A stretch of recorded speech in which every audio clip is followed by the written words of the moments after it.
Radio André Berkoff. Ça balance pas mal. Berkoff dans tous ses états, ça balance pas mal sur Sud Radio. Philippe Herrlin, vous êtes économiste au CNM, on est toujours heureux de vous avoir en studio. Alors, qu'est-ce qui se passe? Vous êtes, vous avez fait un tweet, moi, qui m'a évidemment interpellé. Et vous dites qu'aux Pays-Bas, eh bien, les Pays-Bas, Hollande, c'est pas loin, hein, c'est chez nous, veulent surveiller tous les paiements supérieurs à 100 € afin de lutter, disent-ils, contre blanchiment d'argent et financement du terrorisme. Mais qu'est-ce que ça veut dire? Alors concrètement, comment ils veulent surveiller les paiements de 100 €? Si je vais, moi, si je suis hollandais, je vais payer 100 €, 110 €, on va me surveiller. C'est quoi exactement? Oui, c'est ça. Alors j'ai repris une information d'un site économique tout à fait sérieux. Hein, donc Oui. je donne toujours mes sources. Une plaisanterie. Je donne toujours mes sources quand je publie des informations sur Twitter. Donc voilà. Effectivement, c'est un projet du gouvernement hollandais de pouvoir tracer et stocker tous les paiements de plus de 100 € qui ont lieu dans le pays, comme ça de façon automatique. Ce qui est quand même assez effrayant. Mais moi, ça m'a fait tout de suite penser à quelque chose qui est passé en France il y a un peu plus d'un mois, où Bruno Le Maire a eu la même idée, c'est-à-dire le fait d'avoir... Alors, je ne sais pas s'il y avait un seuil de 100 €, mais en tout cas, il y avait une volonté que Bercy puisse accéder à l'intégralité des transactions sur les comptes bancaires. Exact, alors ensuite, il a dit non, c'est pas vrai, je voulais seulement connaître le solde. Bon, voilà, c'était un peu pas clair. Contrôler les bons bancaires. Et ce projet-là, en France, il a été arrêté grâce à la DINUM, qui est un organisme, que j'avais jamais entendu parler avant, mais qui est un organisme qui s'occupe de tout ce qui est numérique, et qui a mis son veto, parce que ça remettait en cause des libertés fondamentales, oui, c'est le moins qu'on puisse dire. Et d'ailleurs, il faut noter que depuis, le directeur de la DINUM a été viré et remplacé. Hein, donc voilà, ça n'a peut-être pas plu au pouvoir et peut-être que le projet va revenir. Mais en tout cas, le fait que ça ait lieu en si peu de temps dans deux pays différents, pour moi, ça veut dire que c'est un projet européen. Et il y a un troisième élément qui le prouve. On va en parler après les informations.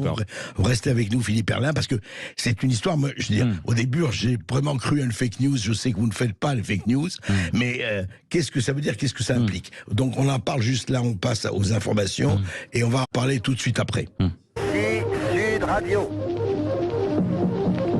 Les Français parlent au français. Les carottes sont cuites. Les carottes sont cuites. Sud Radio Berkoff dans tous ses états. Je crois qu'avec ce qu'ils entendent aujourd'hui, les auditeurs, je ne sais pas si certains seront encore, qui ne seront pas encore dans tous leurs états. Parce que, au fond, c'est intéressant. Revenons juste pour bien comprendre, Philippe Herrlin, ce que vous avez lancé, effectivement. Je rappelle votre tweet. C'est intéressant parce que vous l'avez fait le 1er novembre. Là. Les Pays-Bas veulent contrôler tous les paiements de plus de 100 €. Cela ouvre la voie à une surveillance de masse sans précédent. Et après la tentative ratée de Bruno Le Maire, ça, on en a parlé. Mais bien comprendre. C'est-à-dire que moi, par exemple, je suis hollandais, peut-être demain, ça va s'appliquer en France. Je veux dire par là que je vais acheter quelque chose, quel que soit, j'amène au cinéma avec des amis ou mes enfants, etc. Je paye plus de 100 €. Qui saura ça tout de suite? Le gouvernement, l'exécutif hollandais, le gouvernement hollandais. Ah oui. Voilà. Et c'est ça qui est scandaleux, parce que cette transaction, de toute façon, votre banque la connaît, et elle est archivée dans ses comptes, c'est les relevés de comptes qui sont gardés plusieurs années. Bon, mais là, ce qui se passe, c'est que l'exécutif va y avoir accès. Le fait que la justice y ait accès, si pardon vous commettez un délit, vous êtes inquiété par la justice, que la justice accède à vos comptes bancaires, c'est tout à fait normal. Je ne le remets pas en cause. Mais là, il y a la séparation des pouvoirs. C'est l'instance judiciaire qui est différent de l'exécutif. Alors que dans le projet dont on parle là, c'est l'exécutif directement, le gouvernement directement qui surveille en temps réel toutes vos dépenses, les dépenses de tout le monde, y compris des gens qui sont tout à fait honnêtes, qui n'ont rien à se reprocher. Oui, et donc ça, c'est une atteinte à la vie privée. C'est-à-dire que le gouvernement surveille toutes mes dépenses. Moi, j'ai rien à reprocher, je fais comme tout le monde, je vaque à mes occupations, j'achète, je consomme. Et en fait, mais alors, l'intérêt, parce que pourquoi prétend-il, alors restons sur la Hollande, il dit c'est pour lutter pour le blanchiment et le terrorisme. Sauf que 90% de la population hollandaise, ni ne blanchit 90%, peut-être beaucoup plus, ni ne blanchit, ni ne commet des actes de terrorisme. Ben voilà, c'est pas l'exécutif de s'occuper de ça. Je signale que les banques elles-mêmes, elles ont une législation qui s'applique à elles, et elles doivent détecter et dénoncer dès qu'il y a des mouvements de fonds un peu importants sur un compte qui sort de l'ordinaire, elles doivent le dénoncer à des instances ou à la justice. Et c'est tout à fait normal. Donc la législation s'applique déjà pour éviter et pour contrôler et pour détecter tous les mouvements de fonds suspects qui sont liés à la drogue ou à tout autre trafic divers. Et à ce moment-là, s'il y a un élément de preuve, eh ben ça passe au niveau de la justice et la justice va décortiquer les transactions bancaires. Ça, c'est tout à fait normal. Il ne s'agit pas de le remettre en cause.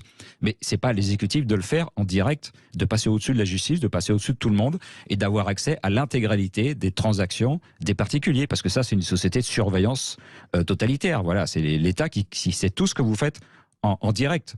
Donc, Et alors, quelle est cette loi ? On a parlé hors antenne de cette loi où plus de 1000 euros sont déjà contrôlés. Voilà, alors ça c'est une nouvelle loi qui confirme qu'il y a une volonté vraiment européenne de contrôler les transactions. C'est la loi MiCA qui vient d'être votée au Parlement européen, qui concerne les crypto-monnaies.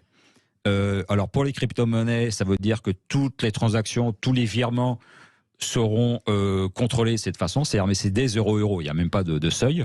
Mais dans cette loi, ils ont aussi glissé le fait que dès qu'il y a un virement de plus de 1000 euros entre banques, donc là ça concerne, on est en dehors des crypto-monnaies, ça concerne les virements en euros de plus de 1000 euros, ils seront aussi inscrits dans une base de données et contrôlés. Et ça veut dire que le gouvernement... Même si ça n'a rien à voir avec la justice. Même si ça n'a rien à voir avec la justice, le gouvernement pourra savoir quel est le bénéficiaire, quels sont les bénéficiaires et quel est l'émetteur. Voilà. Donc vous, Philippe Perlin, vous dites qu'on va quand même vers quelque chose qui s'apparente vraiment à la surveillance de masse. Oui, tout à fait, parce que c'est l'exécutif qui saura en direct tout ce qui se passe, voilà. C'est ça. Et ça, c'est pas normal. On pourrait comparer ça d'ailleurs au FADET. Votre opérateur téléphonique, il connaît tous les numéros de téléphone que vous avez appelés ou qui vous ont appelé sur ces derniers mois, et la loi l'oblige à les stocker et les archiver. Mais encore une fois, pour y avoir accès, il faut qu'il y ait une action de la justice. C'est ça. Voilà. Et ça, c'est normal. Le gouvernement ne veut pas avoir accès. Le gouvernement n'a pas accès à vos numéros de téléphone. Sinon, ce serait considéré comme des écoutes. On se rappelle de l'affaire Mitterrand, les écoutes, voilà. Donc, et heureusement. Donc, il faut qu'il y ait une instance judiciaire qui décide éventuellement de demander à vos opérateurs beaucoup de téléphones. Bon. Et pour les virements, les paiements bancaires ou les virements, c'est la même chose. Ça doit rester de l'autorité de la justice. Voilà, et ça c'est la séparation des pouvoirs. À partir du moment où les pouvoirs sont plus séparés, à partir du moment où l'exécutif a accès à toutes les informations qu'il souhaite, nous ne sommes plus en démocratie, selon le sens de Montesquieu, qui est le premier à avoir théorisé la séparation des pouvoirs. À surveiller, vraiment à surveiller. On voit à quel point, dans divers domaines, les pouvoirs sont réduits à un seul pouvoir. Le pauvre Montesquieu doit se retourner dans sa tombe à la force centrifugeuse, effectivement. Merci Philippe Perlin. Merci.